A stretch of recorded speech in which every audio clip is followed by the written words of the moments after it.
Weekend ആയാലോ എന്താ ഉണ്ടാക്കാൻ പോണത്? ഒരടിപൊളി ബിരിയാണി ആയാലോ? ഇന്ന് നമ്മൾ ഉണ്ടാക്കാൻ പോണത് തലശ്ശേരി ദം ചിക്കൻ ബിരിയാണി. നല്ല രസമാണ്. ഇതെൻ്റെ ഒരു ഫേവറേറ്റ് ആണ് കേട്ടോ. മിക്ക വീക്കെൻഡ്സും ഇതുണ്ടാക്കാൻ എനിക്ക് ഒരു പ്രശ്നവും ഇല്ല. എൻ്റെ വീട്ടുകാർക്കും ഭയങ്കര ഇഷ്ടമാണ്. തലശ്ശേരി പോയി കഴിച്ചിട്ടുണ്ടോ ഈ ബിരിയാണി? അത് കഴിച്ചിരിക്കുന്നവർക്ക് ഒരിക്കലും അതിൻ്റെ സ്വാദ് മറക്കാൻ കഴിയില്ല. വീട്ടിലും നമുക്ക് ഉണ്ടാക്കാം ഈ അടിപൊളി ബിരിയാണി. ഈ റെസിപ്പി ഒന്ന് ട്രൈ ചെയ്ത് നോക്കോ. ഞാൻ യൂസ് ചെയ്യുന്ന measurements standard cup and table spoon measurements ആണ്. ഒരു കപ്പ് എന്ന് പറഞ്ഞാൽ 240 മില്ലിയുടെ കപ്പാണ്. അപ്പോൾ ഇതിനാവശ്യമുള്ള ഇൻഗ്രീഡിയൻസ് നമുക്ക് നോക്കാം. ചിക്കൻ ഒരു 1.25 കിലോ തൊലിയൊക്കെ കളഞ്ഞ് വൃത്തിയാക്കി മീഡിയം സൈസ് പീസസ് ആയിട്ട് കട്ട് ചെയ്തത് വേണം. 1/2 കപ്പ് വെളുത്തുള്ളി, നമ്മുടെ നാടൻ ആ ചെറിയ അല്ലിയുള്ള വെളുത്തുള്ളി, അതാണ് ഏറ്റവും ബെസ്റ്റ്. പിന്നെ 1/2 കപ്പ് ഇഞ്ചി, 5 മുതൽ 8 വരെ ചെറിയ പച്ചമുളക്, എരിവ് അനുസരിച്ച്. ചിലർക്ക് നല്ല എരിവ് ഇഷ്ടമാണ്. 2 കപ്പ് സവാള അരിഞ്ഞതും വേണം. 2 കപ്പ് വളരെ നേരിയതായിട്ട് അരിഞ്ഞ സവാളയും വേണം പൊരിക്കാൻ.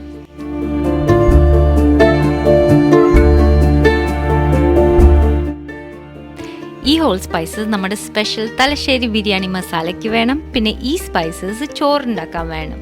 മെഷർമെൻറ്റ്സ് പിന്നെ പറയുന്നുണ്ട് ഞാൻ. 3-4 ടേബിൾ സ്പൂൺ ഡാൽഡ, പിന്നെ നെയ്യും വേണം, ഗീ. 2 ടേബിൾ സ്പൂൺ മസാലയ്ക്ക് വേണ്ടി, 4 ടേബിൾ സ്പൂൺ ചോറിന് വേണ്ടി. 2 നല്ല വലിയ ടൊമാറ്റോസ്, നല്ല ചുമന്നത് പഴുത്തത് അരിഞ്ഞത്. ഒരു 1/4 ടീസ്പൂൺ മഞ്ഞൾപ്പൊടി, പിന്നെ ഉപ്പ്. ഞാൻ മസാലയ്ക്ക് വേണ്ടി കല്ലുപ്പാണ് ഉപയോഗിക്കുന്നത്, 1 ടീസ്പൂൺ.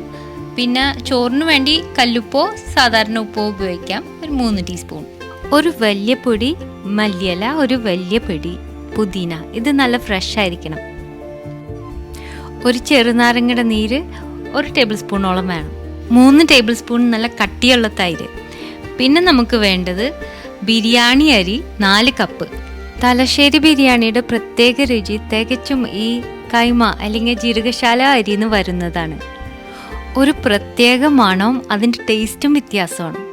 ഇതാണ് തലശ്ശേരി ബിരിയാണിക്ക് ഉപയോഗിക്കുന്ന അരി. ഇനി ഇത് കിട്ടാനില്ലെങ്കിൽ നമുക്ക് ബസ്മതി അരിയും ഉപയോഗിക്കാം. പിന്നെ പൊരിച്ച ഗാർണിഷിന് വേണ്ടിയിട്ട് ഒരു വലിയ കൈ നിറയെ കാഷ്നട്ട്സും 1 കൈ നിറയെ കിസ്മിസും. അപ്പോൾ ആ ഗോൾഡൻ കളർ കിസ്മിസാണ് കൂടുതലും എനിക്കിഷ്ടം. അത് കിട്ടാനില്ലെങ്കിൽ നമ്മൾ കറുത്ത മുന്തിരി ആയാലും കുഴപ്പമില്ല.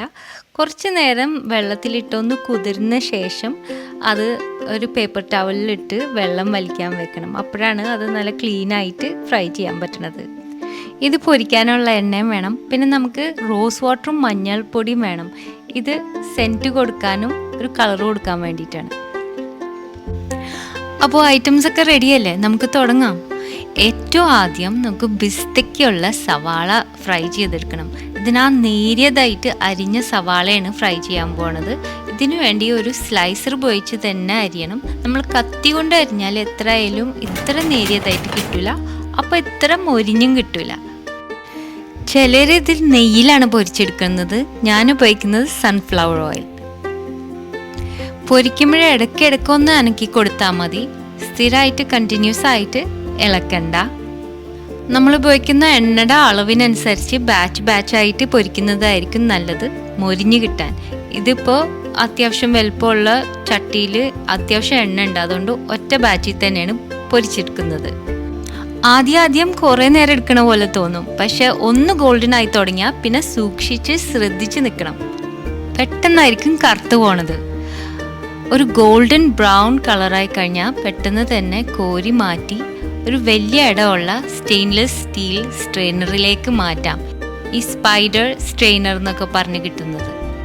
അപ്പോൾ ഈ കാണുന്ന ഒരു ഗോൾഡൻ ബ്രൗൺ കളറാണ് ചിക്കൻ ബിരിയാണിക്ക് ഏറ്റവും പെർഫെക്റ്റ് ആയിട്ടുള്ളത്. ഇത്രയും ഗോൾഡൻ ആയിട്ടില്ലെങ്കിൽ സവാളയ്ക്ക് മധുരം കൂടും, കൂടിപ്പോയാൽ കയ്പും കൂടും. അപ്പോൾ രണ്ടാമത് കോരി എടുക്കുന്ന പിസ്ത ആദ്യം കോരി എടുത്തതിനേക്കാളും കുറച്ചും കൂടി ബ്രൗൺ കളറായിരിക്കും.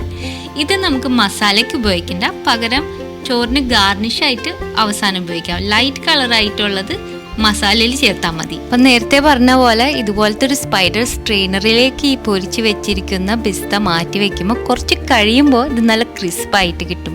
പകരം ഒരു പേപ്പറിൽ വിരിച്ചിടുകയാണെങ്കിൽ കുറച്ച് നേരം കഴിയുമ്പോൾ ഇതൊന്ന് സോഗി ആയി പോവാൻ ചാൻസ് ഉണ്ട്, ഇത്ര മൊരിഞ്ഞ് കിട്ടില്ല. തലശ്ശേരി ബിരിയാണിയുടെ മസാലയ്ക്ക് ഈ പിസ്ത ഉണ്ടാക്കുന്നത് ഒരു പ്രധാനപ്പെട്ട കൂട്ടാണ് കേട്ടോ. അതുകൊണ്ട് ഈ സ്റ്റെപ്പ് നന്നായി ശ്രദ്ധിച്ച് ചെയ്യുക. അപ്പോൾ ഈ പൊരിച്ച സവാള മാറ്റി വയ്ക്കാം. ഇനി ഇതേ എണ്ണയിൽ തന്നെ നമുക്ക് മാറ്റി വെച്ചിരിക്കുന്ന കിസ്മിസും കാഷ്നട്ട്സും ഒന്ന് പൊരിച്ചെടുക്കാം. കിസ്മിസ് ചേർത്തൊന്ന് നല്ലതായിട്ട് പെട്ടെന്ന് പ്ലംപായിട്ട് വരുമ്പോൾ തന്നെ വേഗം കോരിയെടുക്കാം. കാഷ്നട്ട്സ് ഒരു ചെറിയ ഗോൾഡൻ കളർ ആകുമ്പോഴേക്കും വേഗം കോരിയെടുക്കണം. ഇനി നമ്മുടെ സ്പെഷ്യൽ തലശ്ശേരി ബിരിയാണി മസാലപ്പൊടി ഉണ്ടാക്കാൻ പോവുകയാണ്. അതിന് വേണ്ടിയിട്ടുള്ള ഹോൾ സ്പൈസസ് നമുക്ക് ആവശ്യമുള്ളത് 3-4 ഗ്രാമ്പു, 3 ഏലക്ക, 2 ചെറിയ കഷ്ണം കറുകപ്പട്ട, 1 ടീസ്പൂൺ പെരിഞ്ജീരകം, 1/4 ടീസ്പൂൺ ചെറിയ ജീരകം, 1/4 ടീസ്പൂൺ ഷാജീരകം, 1 ടീസ്പൂൺ കുരുമുളക്, 1/4 ടീസ്പൂൺ ജാതിക്കയുടെ ഒരു ചെറിയ കഷ്ണമാണ് കേട്ടോ അത്. അതുപോലെ 1/4 ടീസ്പൂൺ അത്രയും വരുന്ന ജാവിത്രി. പിന്നെ വേണ്ടത് 1 ടീസ്പൂൺ കശകശ, 2 ഉണക്കമുളക്, പിന്നെ തക്കോലത്തിൻ്റെ ഒരു ചെറിയ കഷ്ണം, ഒരു ചെറിയ ഇതള്. അപ്പം ആദ്യം പറഞ്ഞ സ്പൈസസ് എല്ലാം ഒരു ചെറിയ പാനിലിട്ടിട്ട് ഒന്ന് ചൂടാക്കാം. ഇളക്കിക്കൊണ്ടിരിക്കണം. ആദ്യം പറഞ്ഞ എല്ലാ സ്പൈസസും ചേർക്കുന്നുണ്ട്. അവസാനം പറഞ്ഞ ഉണക്കമുളക്, കശകശയും തക്കോലം ഈ സ്പൈസസ് ഒന്ന് ചൂടായതിന് ശേഷം മാത്രം ചേർക്കാവൂ. ചൂടായി നല്ല മണം കിട്ടി തുടങ്ങിയതിന് ശേഷം പിന്നെ ഇത് ഇളക്കിക്കൊണ്ടിരിക്കണം കേട്ടോ. ഒട്ടും തന്നെ കറുത്ത് പോകരുത് സ്പൈസസ്. എല്ലാം നല്ലൊരു മണം കിട്ടിയതിന് ശേഷം നമുക്ക് ഇത് ഒരു ചെറിയ മിക്സി ജാറിലിട്ടിട്ട് പൊടിച്ചെടുക്കണം. തീരെ വെള്ളമില്ലാത്ത മിക്സി ഗ്രൈൻഡറിലിട്ടിട്ട് നന്നായിട്ട് പൊടിച്ചെടുക്കാം. അപ്പോൾ നമ്മുടെ തലശ്ശേരി ബിരിയാണി മസാലപ്പൊടി റെഡി ആയിട്ടുണ്ട്. ഇത് ഒരു ചെറിയ കുപ്പിയിലോ ചെറിയൊരു പാത്രത്തിൽ അടച്ചു വെക്കാം. ആവശ്യമുള്ളപ്പോൾ എടുക്കാം. നല്ലൊരു ബിരിയാണി മസാലപ്പൊടിയാണിത്. ഉണ്ടാക്കി വെച്ചാൽ ഇടയ്ക്കൊക്കെ ഉപയോഗിക്കാം. അടുത്തതായി നമ്മുടെ ചെറിയ അല്ലി വെളുത്തുള്ളി, ഇഞ്ചി, പച്ചമുളക് ഇത് 3ഉം കൂടി നല്ല കല്ലിലിട്ട് ചതച്ച് നല്ല പേസ്റ്റ് ആക്കി എടുക്കണം. പിന്നെ കല്ലിൽ തന്നെ ഇട്ട് ചതയ്ക്കണം. അല്ലാണ്ട് മിക്സിയിലിട്ട് അരച്ചാലൊന്നും ആ സെയിം ടേസ്റ്റ് കിട്ടില്ല കേട്ടോ. പിന്നെ ഇതുപോലത്തെ കല്ലിൽ ചതയ്ക്കുമ്പോഴേ ഒരു ചെറിയ ടിപ്പ് ഉണ്ട്. ഒരുപാട് ശക്തി ഉപയോഗിച്ച് ഇങ്ങനെ പൊക്കി ഇടിക്കേണ്ട ആവശ്യമില്ല ഇതുപോലത്തെ കല്ല് വെച്ചിട്ട്. പകരം നമ്മുടെ കൈയിൻ്റെ റിസ്റ്റ് ആ കല്ലിൻ്റെ സൈഡിൽ ഒന്ന് റെസ്റ്റ് ചെയ്ത് പിടിച്ചുകൊണ്ട് എന്നിട്ട് ഈ ഇടിക്കണ കല്ലിൻ്റെ അടിഭാഗത്ത് ആ ബേസിൻ്റെ അവിടെ പിടിച്ചാൽ മതി. എന്നിട്ട് നമ്മുടെ റിസ്റ്റ് ഇവിടെ ഇങ്ങനെ ഇതുപോലെ റെസ്റ്റ് ചെയ്ത് വെച്ചിട്ട് ഒന്നിങ്ങനെ ചതച്ചാൽ മതി. അങ്ങനെ ചെയ്യുമ്പോൾ തീരെ ക്ഷീണം തോന്നില്ല. കുറച്ച് സമയം എടുക്കും, പക്ഷെ തീരെ ടയർഡാവില്ല. അങ്ങനെ ഇത് ഇടിച്ച് നല്ല പേസ്റ്റ് ആയതിനു ശേഷം അത് മാറ്റി വയ്ക്കുക. ഇപ്പം നമ്മൾ നേരത്തെ പൊരിച്ച് വെച്ചിരിക്കുന്ന സവാള ഒന്ന് ചൂടാറിയിട്ടുണ്ടാവും. ചൂടാറിയപ്പോൾ അതൊന്ന് ക്രിസ്പായിട്ടുണ്ടാവും. ഇതിൻ്റെ പകുതി ഭാഗം എടുത്തിട്ട് ഒന്ന് കൈ കൊണ്ട് ക്രഷ് ചെയ്തെടുക്കാൻ പോവാണ്. ഇതിന് പറയുന്നത് ബിസ്ത എന്നാണ്. നോർത്തിലൊക്കെ ഇതിന് ബിരിസ്ത എന്നാണ് കേട്ടോ പറയണത്. നമ്മുടെ മലബാറിൽ വന്നപ്പോൾ അത് ബിസ്ത എന്നായതാണ്. ഈ ബിസ്ത ചിക്കൻ മസാലയിൽ ചേർക്കുമ്പോൾ നല്ല രുചി കൂടും. തലശ്ശേരി ബിരിയാണിയുടെ ഒരു പ്രധാനപ്പെട്ട കൂട്ടാണിത്. ഇനി നമുക്ക് ചിക്കൻ മസാല ഉണ്ടാക്കാം. ഒരു ചുവട് കട്ടിയുള്ള ഒരു പാത്രത്തിൽ ഡാൽഡ ഇട്ടിട്ട് ചൂടാക്കാം. ഇതിലേക്ക് അരിഞ്ഞു വെച്ചിരിക്കുന്ന സവാള ഇട്ടിട്ട് വഴറ്റിയെടുക്കണം. അല്പസമയം കഴിഞ്ഞിട്ട് ഒന്ന് ചെറുതായിട്ട് സോഫ്റ്റായി വരുമ്പോൾ നമ്മൾ ആ ചതച്ച് വെച്ചിരിക്കുന്ന ഇഞ്ചി, വെളുത്തുള്ളി, പച്ചമുളകിൻ്റെ പേസ്റ്റ് ചേർത്തിട്ട് നന്നായിട്ട് വഴറ്റിയെടുക്കണം. ആ പച്ചമണമൊക്കെ ഒന്ന് മാറി കിട്ടണ വരെ.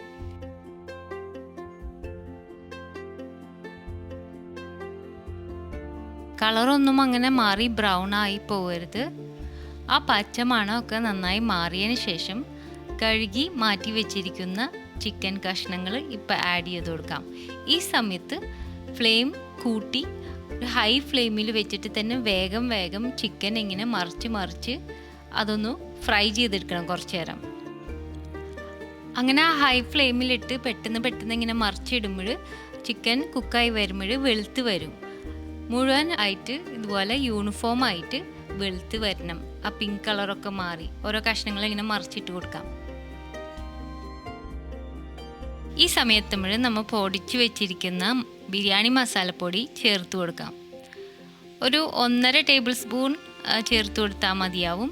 നമ്മൾ പൊടിച്ച് വെച്ചിരിക്കുന്നത് അതിനേക്കാളും കുറച്ച് കൂടുതലുണ്ടാവും കേട്ടോ. അത് മുഴുവൻ വേണമെന്നില്ല. ഒരു 1.5 ടേബിൾ സ്പൂൺ, ഒരു വലിയ 1.5 ടേബിൾ സ്പൂൺ ചേർത്ത് കൊടുക്കാം. പിന്നെ ടേസ്റ്റ് നോക്കി ചിലപ്പോൾ നിങ്ങൾക്ക് അതിനേലും കുറച്ച് കൂടുതൽ ചേർക്കണം എന്ന് തോന്നും. അതൊക്കെ കുക്കിൻ്റെ ഇഷ്ടം. പിന്നെ ഇതിൻ്റെ ഒപ്പം ആ മഞ്ഞൾപ്പൊടിയും കൂടി ചേർത്ത് കൊടുക്കണം. ഒന്ന് നന്നായി മിക്സ് ചെയ്ത് കൊടുക്കാം. ഇനി ഇതിൻ്റെ ഒപ്പം കല്ലുപ്പ് ചേർക്കാം. കല്ലുപ്പ് ആഡ് ചെയ്യുന്നതുകൊണ്ട് കാര്യമുണ്ട് കേട്ടോ, ടേസ്റ്റ് ഒന്നും കൂടി കൂടും. പ്രശ്നമില്ലല്ലോ. ഇപ്പോൾ പിന്നെ നമ്മുടെ തക്കാളി ആഡ് ചെയ്യാൻ സമയമായിട്ടുണ്ട്. ഒന്ന് ഇളക്കി കൊടുക്കാം. പിന്നെ തക്കാളി ആഡ് ചെയ്യുന്നതിൻ്റെ ഒരു കാര്യമുണ്ട്. എപ്പോഴും ചിക്കൻ ഒന്ന് കുക്കായി ഒന്ന് ഫ്രൈ ആയതിന് ശേഷം തക്കാളി ആഡ് ചെയ്താൽ മതി, അല്ലെങ്കിൽ ചിക്കൻ ഒന്ന് ബലം പിടിക്കും. തക്കാളി ഒന്ന് മിക്സ് ചെയ്ത് സോഫ്റ്റ് ആയതിനു ശേഷം ഇപ്പോൾ പുതിനയും മല്ലിയിലയും കൂടി ചേർത്ത് കൊടുക്കാം. പിന്നെ പുതിനയും മല്ലിയിലയും ചേർക്കുമ്പോൾ പ്രത്യേകിച്ചും ശ്രദ്ധിക്കേണ്ടത്, ഇത് ഫ്രഷ് അല്ലെങ്കിൽ ചേർക്കാണ്ടിരിക്കുന്നതാണ് നല്ലത്. ഇനി നമ്മുടെ തൈര് ചേർത്ത് കൊടുക്കാം. ഇപ്പോഴും ഫ്ലെയിം ഒരുവിധം ഹൈ ആണ്. സ്പീഡിൽ ഇളക്കി കൊടുത്താൽ മതി. അപ്പോൾ തൈര് പിരിഞ്ഞൊന്നും പോവില്ല. സ്പീഡിൽ ഇളക്കി ചേർത്ത് എടുക്കാം. ഇതിന് ശേഷം ഉപ്പ് നോക്കിയിട്ട് വേണമെങ്കിൽ കുറച്ചും കൂടി ഉപ്പ് ചേർത്ത് കൊടുക്കാം. പിന്നെ ഇതിൻ്റെ ഒപ്പം നമ്മുടെ നാരങ്ങനീരും കൂടി ചേർത്ത് കൊടുക്കാം. നാരങ്ങനീര് ചേർക്കുമ്പോൾ അപ്പം തന്നെ പിഴിഞ്ഞെടുത്ത നാരങ്ങ ആയിരിക്കണം. അതുപോലെ കുരു ഒന്നും വീണ് പോവാണ്ട് ഒന്ന് സൂക്ഷിക്കണം, അല്ലെങ്കിൽ കയ്പ്പ് രുചി വരും. നല്ല മണമൊക്കെ ആയി വരുന്നുണ്ട്. ഇനി തീ കുറച്ച് മൂടി വെച്ച് 10 മിനിറ്റ് ചെറിയ ഫ്ലെയിമിൽ കുക്ക് ചെയ്തെടുക്കണം. അതിനുശേഷം തുറന്നിട്ട് നെയ്യ് ഒഴിച്ചു കൊടുക്കണം. ഇപ്പോൾ ഈ സ്റ്റേജിൽ ആ 2 ടേബിൾ സ്പൂൺ നെയ്യ് ഒഴിക്കുമ്പോൾ ചിക്കൻ നല്ല സോഫ്റ്റ് ആവുകയും ചെയ്യും, നല്ലൊരു മണവും വരും. ഒന്ന് മിക്സ് ചെയ്ത് ഇതൊന്നും കൂടി മൂടി വെച്ചിട്ട് ലോ ഫ്ലെയിമിൽ തന്നെ 5 മിനിറ്റും കൂടി വേവിച്ചെടുക്കാം. ഇതിപ്പോൾ സാധാരണ നമ്മുടെ മാർക്കറ്റിൽ നിന്ന് കിട്ടുന്ന ബ്രോയിലർ ചിക്കനൊക്കെ ആണെങ്കിൽ ഇത്രയും സമയം മതിയാവും നല്ല ടെൻഡർ ആവാൻ. അപ്പം നാടൻ കോഴിയാണെങ്കിൽ ഇതിനേലും കൂടുതൽ സമയം എടുക്കും കേട്ടോ. പിന്നെ അതിന് കുറച്ചും കൂടി വെള്ളവും ചേർത്ത് കൊടുക്കണം, മസാല അടി പിടിക്കാണ്ടിരിക്കാൻ. അപ്പോൾ ചിക്കൻ നന്നായി ടെൻഡർ ആയതിനു ശേഷം ഈ പീസസ് പതുക്കനെടുത്തിട്ട് ആ മസാലയിൽ നിന്നൊന്ന് മാറ്റി വെക്കാം. എന്നിട്ട് ഈ ഗ്രേവി ഒന്ന് നമുക്ക് കുക്ക് ചെയ്ത് ഒന്ന് കുറുകി വരുന്ന വരെയും ഒന്ന് വേവിച്ചെടുക്കണം. ചിക്കൻ പീസസ് ഇട്ടുണ്ട് ഇത് ഇങ്ങനെ കട്ടിയാക്കാൻ നോക്കിയാൽ അങ്ങനെ ആവില്ല, ചിക്കൻ ഉടഞ്ഞു പോവുകയും ചെയ്യും. നമുക്ക് ചെറുതായിട്ടൊന്ന് കട്ടി വെക്കണം ഈ മസാല. ഒട്ടും തന്നെ അടി പിടിക്കാണ്ട് നോക്കണം കേട്ടോ. ഇനി എൻ്റെ ഒരു ടിപ്പാണ്, മസാല കുറുകി വരുമ്പോൾ ഇതിലേക്ക് കുറച്ച് കട്ടിയുള്ള തേങ്ങാപ്പാൽ, ഈ പാക്കറ്റിൽ കിട്ടുന്ന തേങ്ങാപ്പാലായാലും നല്ലതാണ്, 2 ടേബിൾ സ്പൂൺ ഇതും കൂടി ചേർക്കുമ്പോൾ നല്ലൊരു മണവും നല്ലൊരു ടേസ്റ്റും കൂടും. അടുത്ത പ്രാവശ്യം ഇതൊന്ന് ട്രൈ ചെയ്ത് നോക്കണം കേട്ടോ. അപ്പോൾ ഇനി ഈ മസാലയിലേക്ക് നേരത്തെ മാറ്റി വെച്ചിരിക്കുന്ന ചിക്കൻ ഒന്ന് തിരിച്ചിടാം. ഇതൊന്ന് മിക്സ് ചെയ്ത് കൊടുത്താൽ മതി നന്നായിട്ട്. അതിനുശേഷം മൂടി വെച്ച് ഫ്ലെയിം ഓഫാക്കി കുറച്ച് നേരം ചൂടാറാൻ വേണ്ടി വെക്കാം. ചൂടാറിയതിന് ശേഷം നമ്മൾ ആ ക്രഷ് ചെയ്ത് വെച്ചിരിക്കുന്ന നമ്മുടെ ബിസ്ത ഇപ്പം ആഡ് ചെയ്ത് കൊടുക്കണം.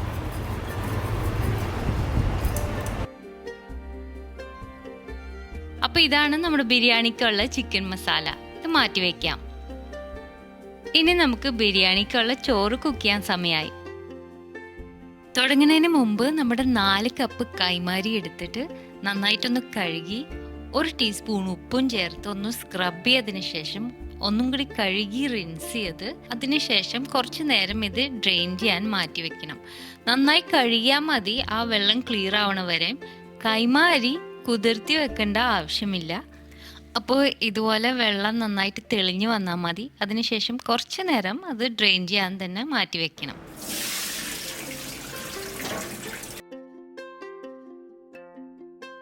ഇനി ചോറ് വേവിക്കാൻ പറ്റിയ നല്ലൊരു അടച്ചുറപ്പുള്ള പാത്രത്തിൽ 6.25 കപ്പ് വെള്ളം ഒഴിച്ച് ഒന്ന് തിളപ്പിക്കാം. തിളച്ച ഉടനെ ഇതിലേക്ക് 3-4 ടേബിൾ സ്പൂൺ നെയ്യിടാം. അതിനുശേഷം നമ്മൾ ഡ്രെയിൻ ചെയ്ത് വെച്ച കൈമാരി നന്നായിട്ട് വെള്ളം പോയത് അതും കൂടി ചേർത്ത് കൊടുക്കാം.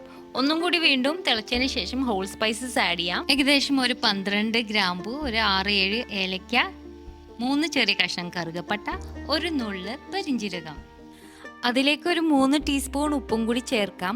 കല്ലുപ്പായാലും കുഴപ്പമില്ല. കല്ലുപ്പ ആണെങ്കിൽ ആദ്യം ഒന്ന് കല്ലിലിട്ട് പൊടിച്ചതിന് ശേഷം ചേർക്കാം. എന്നിട്ട് തീ കുറച്ച് വെച്ചിട്ട് ഒരു നല്ല ടൈറ്റ് ലിഡ് വെച്ചിട്ട് മൂടി വെച്ച് ചെറിയ ചൂടിൽ വേവിച്ചെടുക്കണം.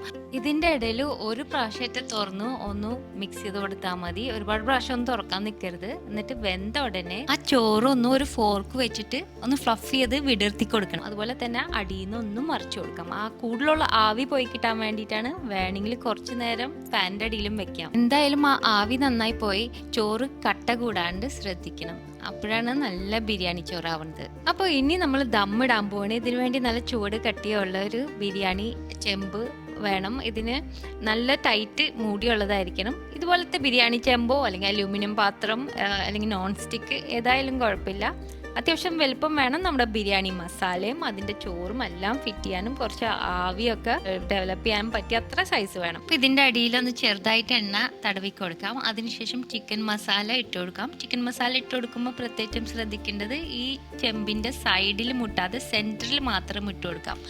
അപ്പോൾ പിന്നെ നമ്മൾ ലേറ്റർ ഇത് വിളമ്പാൻ നേരത്ത് ചോറ് കോരാൻ നേരത്ത് മസാല ഇളക്കുമ്പോൾ ചിക്കൻ കഷ്ണങ്ങളൊന്നും ഉടഞ്ഞു പോവില്ല. ഇതിൻ്റെ മുകളിൽ കുറച്ച് മല്ലിയില ഒന്ന് വിടർത്തി ഇട്ട് കൊടുക്കാം.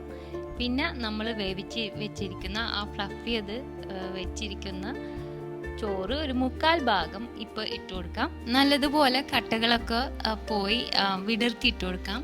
അതിനുശേഷം ചെറുതായിട്ടൊന്ന് പാറ്റ് ചെയ്ത് കൊടുക്കാം. ചോറിൻ്റെ ആ മോൾ ഭാഗം ഒന്ന് സ്മൂത്തായി കിട്ടാൻ വേണ്ടിയിട്ട് ഇങ്ങനെ ചെയ്യണോണ്ട് പിന്നെ ആവി കയറുമ്പോൾ ആ ഫ്ലേവർ ഡെവലപ്പ് ചെയ്യാൻ ഒന്നും കൂടി നല്ലതാണ്. ചോറിൻ്റെ വേവ് പ്രധാനപ്പെട്ട ഒരു കാര്യമാണ് ബിരിയാണി ഉണ്ടാക്കുമ്പോൾ. ഒട്ടും തന്നെ കട്ട കൂടി ഇരിക്കാൻ പാടില്ല. വേവ് കറക്റ്റ് ആയിക്കണം. ഇതുപോലെ മണിമണിയായിട്ട് വിടർന്ന് കിട്ടണം. ഇനി അടുത്തത് മഞ്ഞളും റോസ് വാട്ടറും കൂടി മിക്സ് ചെയ്തതാണ്. ഇത് ഞാൻ ചോറിൻ്റെ മുകളിൽ ഒഴിച്ച് ഇത് ഒഴിച്ചുകൊണ്ട് ചോറിന് നല്ലൊരു നാച്ചുറൽ സെൻറ്റും കളറും കിട്ടും. നന്നായിരിക്കും നമ്മുടെ ബിരിയാണി ചോറിന് ഇത്. അതിൻ്റെ മുകളിൽ കുറച്ച് പച്ച നെയ്യ് ഒഴിച്ചു. പിന്നെ നമ്മൾ പൊരിച്ച് വെച്ചിരിക്കുന്ന സവാള, കുറച്ച് മല്ലിയില, കുറച്ച് നമ്മുടെ ബിരിയാണി മസാലപ്പൊടി ഇതെല്ലാം ചേർക്കാം. എന്നിട്ട് കുറച്ചും കൂടി മല്ലിയില ഇട്ടിട്ടുണ്ട് ഒടുവിൽ. ഈ ലെയർ കഴിഞ്ഞാൽ അടുത്ത ബാക്കിയുള്ള ചോറും കൂടി ചേർത്ത് ഇതേപോലെ തന്നെ കുറച്ച് പച്ച നെയ്യ് തെളിച്ചു കൊടുക്കാം. ആ പൊരിച്ച സവാള, കുറച്ച് മല്ലിയില, കുറച്ച് മസാലപ്പൊടി എല്ലാം കൂടി ഒന്ന് വിതറി ഇട്ട് കൊടുക്കാം. പിന്നെ ആ വേവിച്ച ചോറിൽ നിന്ന് കുറച്ച് വേണമെങ്കിൽ മാറ്റി വെക്കാം. അത് അവസാനം വിളമ്പാൻ നേരത്ത് പ്ലേറ്റ് ചെയ്യുമ്പോൾ ഒന്ന് മുകളിൽ ഇട്ട് കൊടുക്കാൻ വേണ്ടിയിട്ടാണ്. അപ്പോൾ ആ ചോറിനൊരു ഭംഗി കിട്ടും. ഒത്തിരി ഒരു ലൈറ്റ് കളറാവും. നമ്മുടെ തലശ്ശേരി ബിരിയാണി കുറച്ച് വെളുത്താണല്ലോ ഇരിക്കുന്നത്. അപ്പോൾ ഇനി ദമ്മ് ചെയ്യാൻ വേണ്ടിയിട്ട് നമുക്ക് ആ മൂടി ഒന്ന് സീൽ ചെയ്യണം. ഇതിന് വേണ്ടി കുറച്ച് മൈദമാവ് ഒന്ന് ചപ്പാത്തി കുഴക്കണ പോലെ തന്നെ ഒന്ന് കുഴച്ചിട്ട് നമുക്കൊരു തിക്ക് റോപ്പ് പോലെ ഇതാക്കി കൊടുത്തിട്ട് ചുറ്റി കൊടുത്താൽ മതി. മൂടി കമത്തി വെച്ചതിന് ശേഷം എന്നിട്ട് മൂടി വീണ്ടും മലർത്തി ഇതുപോലെ മൂടി വെക്കുമ്പോൾ ഒന്ന് അമർത്തി കൊടുക്കുമ്പോൾ അതൊന്ന് പ്രസ്സായി കിട്ടും. അപ്പോൾ ആവിയൊന്നും പോകാണ്ടിരിക്കാൻ വേണ്ടിയിട്ടാണ് കേട്ടോ ഇത്. ഒരു പഴയ തവ അടുപ്പത്ത് വെച്ച് നല്ല ഹൈ ഫ്ലെയിമിൽ നല്ല ചൂടായി കിട്ടണം. അതിനുശേഷം ഈ ദമ്മ് ചെയ്യാൻ റെഡി ആയിരിക്കുന്ന ഈ ചെമ്പ് നമുക്ക് ഇതിൻ്റെ മുകളിൽ വെച്ച് കൊടുക്കാം. വേണമെങ്കിൽ ഒരു വെയിറ്റും കൂടി വെച്ച് കൊടുക്കാം കേട്ടോ മുകളിൽ. അപ്പോൾ തീരെ ആവി പോവില്ല. എന്നിട്ടൊരു 15 മിനിറ്റ് വരെയും ആ ഒരു മീഡിയം ഫ്ലെയിമിൽ വെച്ചിട്ട് ഒന്ന് ദമ്മ് ചെയ്താൽ മതി. അപ്പോൾ ആ സ്റ്റീം ഇങ്ങനെ ഡെവലപ്പ് ചെയ്യും. എന്നിട്ട് ആ മാവ് നല്ല കട്ടിയാവും റെഡി ആവുമ്പോൾ. അതിപ്പോൾ ചെമ്പിൻ്റെ വലുപ്പമൊക്കെ അനുസരിച്ചിരിക്കും. പിന്നെ തലശ്ശേരി ബിരിയാണിക്ക് ഈ മാവ് കുഴയ്ക്കണമെന്ന് നിർബന്ധമില്ല കേട്ടോ. വേണമെങ്കിൽ നല്ല കുറത്തുണി ഉണ്ടെങ്കിൽ അത് ചുറ്റി കൊടുത്താൽ മതി. ആവി പോകാണ്ടിരിക്കാൻ വേണ്ടിയിട്ട് മുകളിലൊരു വെയിറ്റും ഇട്ട് കൊടുത്താൽ മതി. ഒരു 15-20 മിനിറ്റ് ദമ്മ് ചെയ്തതിന് ശേഷം വീണ്ടും ഒരു 15-20 മിനിറ്റ് അതങ്ങനെ അടച്ചു വെച്ചാൽ ടേസ്റ്റ് ഒന്നും കൂടി കൂടും. എന്നിട്ട് ആ മൈദ ഒന്ന് വെട്ടി നമുക്ക് തുറക്കാം. ഇനി നമുക്ക് വിളമ്പാൻ വേണ്ടിയിട്ട് അപ്പോൾ ആദ്യം എന്താ ചെയ്യേണ്ടത്, മുകളിൽ നിന്ന് ആ മസാലമ്മ തൊടാണ്ട് ചോറ് മാത്രം ഒന്ന് മിക്സ് ചെയ്ത് പതുക്കെ ആ മസാലയുടെ ആ കളറ് വരുത്തി ഒരു വലിയ ഉരുളി പാത്രമോ വലിയൊരു സെർവിങ് പ്ലേറ്റിൽ ഒരു സൈഡിലേക്ക് ഇടാം. ചോറിൻ്റെ ലെയർ മുഴുവൻ എടുത്ത് മാറ്റിയതിന് ശേഷം മസാല മറ്റേ സൈഡിലും ഇട്ട് കൊടുക്കാം. ഇനി വിളമ്പാൻ നേരത്തെ ഒരു പ്ലേറ്റിലേക്ക് ആദ്യം ചിക്കൻ പീസസ് മസാല ഇട്ട് കൊടുക്കാം. അതിൻ്റെ മുകളിൽ ആവശ്യത്തിന് ചോറ് ഇട്ടിട്ട് ഒന്ന് ഇതുപോലെ പൊതിഞ്ഞ് ഒന്ന് അമർത്തി ഇതുപോലെ സ്മൂത്താക്കി കൊടുക്കണം. ഇതുപോലെ ഒരു മൗണ്ടാക്കി കൊടുക്കണം. ഒരു തലശ്ശേരി സ്റ്റൈൽ എങ്ങനെയാണ്. എന്നിട്ട് കുറച്ച് ആ വെള്ളച്ചോറ് ഒരു ഭംഗിക്ക് വേണ്ടി ഏറ്റവും മുകളിൽ വിതറി കൊടുക്കാം. നമ്മൾ നേരത്തെ മാറ്റി വെച്ചില്ലേ അതിൻ്റെ മുകളിൽ പിന്നെ ഈ പൊരിച്ച് വെച്ചിരിക്കുന്ന ഗാർണിഷ് എല്ലാം ചേർത്താൽ നല്ല ടേസ്റ്റുള്ള നല്ല ഒന്നാം തരം തലശ്ശേരി ദം ചിക്കൻ ബിരിയാണി റെഡി ആയിട്ടുണ്ട്. എല്ലാവരും ഉണ്ടാക്കി നോക്കണം. എന്നിട്ട് എന്നോട് പറയാനും മറക്കരുത് ഇങ്ങനെ ഉണ്ടായിരുന്നെന്ന്. വീഡിയോ ഇഷ്ടപ്പെട്ടെങ്കിൽ ലൈക്ക് അടിക്കാനും കമൻറ്റ് ചെയ്യാനും ഷെയർ ചെയ്യാനൊന്നും മറക്കല്ലേ കേട്ടോ. അടുത്ത പ്രാവശ്യം വീണ്ടും നല്ലൊരു റെസിപ്പി വീഡിയോ ആയിട്ട് വരാം. പിന്നെ എൻ്റെ വാട്സാപ്പ് ഗ്രൂപ്പ് ജോയിൻ ചെയ്യണമെങ്കിൽ നിങ്ങൾക്ക് ജോയിൻ ചെയ്യാം. അതിൻ്റെ ലിങ്കും ഡിസ്ക്രിപ്ഷൻ ബോക്സിൽ കൊടുക്കുന്നുണ്ട്. ഡീറ്റെയിൽഡ് റെസിപ്പി എൻ്റെ സൈറ്റിലുണ്ട്. അതിൻ്റെ ലിങ്കും ഡിസ്ക്രിപ്ഷൻ ബോക്സിലുണ്ട്. അടുത്ത പ്രാവശ്യം കാണാം. Thank you.